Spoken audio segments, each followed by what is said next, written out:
নমস্কার বন্ধুরা, আশা করি তোমরা সবাই খুব ভালো আছো। আমার স্নিগ্ধা মহাপাত্র চ্যানেলে তোমাদের সবাইকে স্বাগত জানিয়ে আজকে কবি বুদ্ধদেব বসুর লেখা কবিতা এই শীতে আবৃত্তি করে শোনাচ্ছি।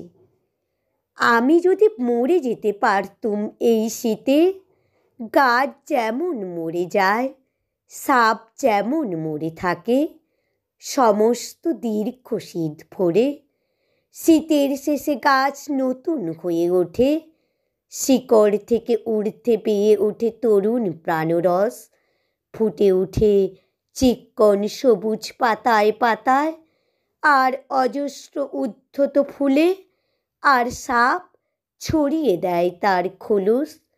তার নতুন চামড়া শখের মতো কাজ করা, তার জিহবা ছুটে বেরিয়ে আসে আগুনের শিখার মতো, যে আগুন ভয় জানে না, কেননা তারা মরে থাকে সমস্ত দীর্ঘ শীত ভরে, কেননা তারা মরতে জানে।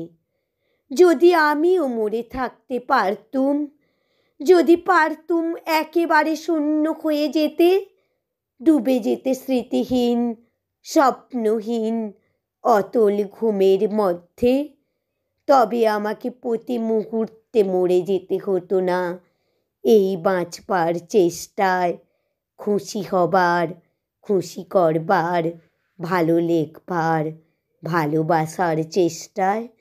নমস্কার বন্ধুরা, আমার কবিতাটি যদি ভালো লেগে থাকে তোমরা প্লিজ আমার চ্যানেলটি লাইক, কমেন্ট ও সাবস্ক্রাইব করে আমার পাশে থেকো।